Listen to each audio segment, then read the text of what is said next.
Urafiki mpendwa, hujambo? Mungu ni mwema siku zote. Tunaifurahi mara tena kukaribisha kwenye kipindi hiki cha mwongozo wa kujifunza Biblia, lesoni ya shule ya Sabato. Tuko kwenye robo ya pili mwaka 2025 inayotufunza jinsi ya kusoma na kuelewa unabii wa Biblia. Jinsi ya kusoma na kuelewa unabii wa Biblia. Somo la juma hii ya sita linazungumza kuhusu kuelewa kafara. Tunajifunza kuelewa kafara kwenye somo la juma hii. Na leo Jumapili tuone kafara zisizo na maana. Kafara zisizo na maana ndiyo somo ambalo tunakuja kujifunza leo. Utaelewa kwamba hapo mwanzoni Mungu alianzisha dhabihu ya wanyama kama aina ya ibada, lakini kuna wakati fulani aina dhabihu ama kafara za watu fulani zilikubalika, na kwa sehemu nyingine za wengine zikakataliwa. Kubalika hazikubaliwa, zikakataliwa. Ni kwa nini sasa hii itokee? Nitakusihi kulinganisha Isaya sura yake ni ya kwanza 2:15 na Isaya 56:7 na Zaburi ya 51:17, na tuangalie ni masomo gani muhimu kuhusu kafara yanayofundishwa hapo.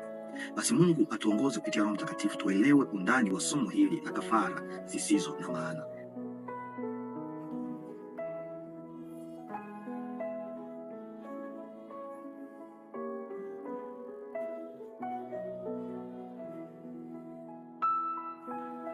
Rafiki mpendwa, mtazamaji na msikilizaji, utaelewa kwamba tukio hili la kutisha katika historia ya Israeli halikuwa mara ya kwanza kwa Mungu kukataa kafara.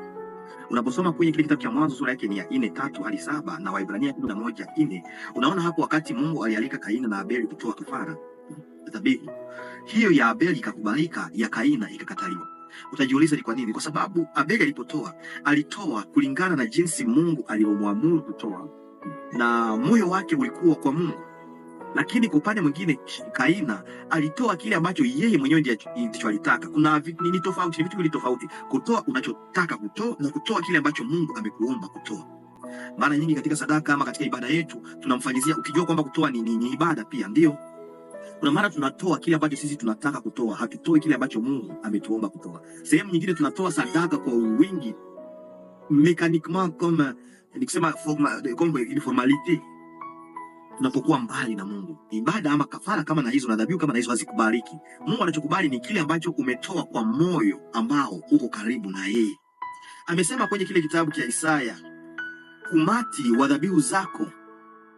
Isaya sura yake ni ya kwanza mstari wa 11.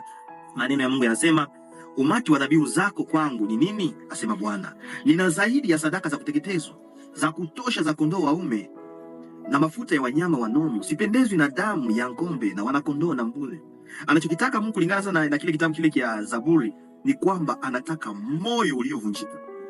Anachotaka Mungu ni kwamba tunapomtolea dhabihu, tutoe dhabihu ambazo zinaambatana na mapenzi yake, sio dhabihu ambazo sisi tunataka kutoa, bali zile ambazo yeye anataka sasa kufanya nini?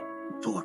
Hapa kwa Kifaransa nimefurahia maandishi ya mwalimu ambayo ametoa. Anasema hapa, katika ulimwengu hata wa leo watu wengi, anasema, c'est le même esprit qui anime le royaume de ce monde, l'esprit d'autosuffisance. Caïn voulait vivre comme il souhaitait et rendre culte à Dieu selon ses propres termes. On peut supposer qu'il voyait Dieu comme une gêne, un obstacle à la libre conduite de sa vie, mais il craignait juste assez Dieu pour accomplir ses rituels. Kuna watu ambao wanatoa tu kusema tunaogopa Mungu asifanye hivi, lakini sio kwamba inatoka moyoni. Wanataka wafanye ibada jinsi wao wanataka, kinyume na kufanya jinsi Mungu anavyoalika kuyatenda.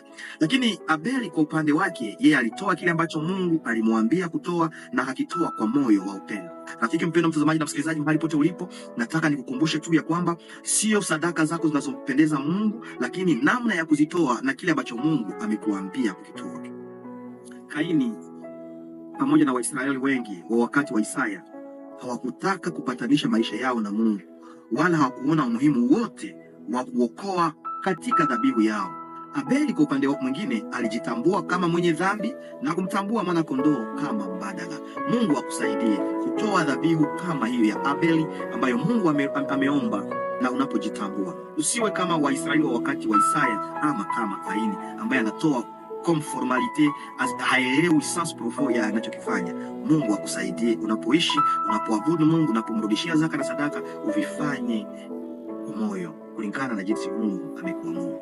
Asante Yesu kwa sababu umetuonyesha kuna dhabihu na kafara na ibada unazokataa na zile unazokubali. Tupatie neema ya kufanya kile ambacho unatualika kukifanya kwa moyo wa upendo, tukitengana na dhambi, katika jina la Yesu Kristo. Subscribe, like na share.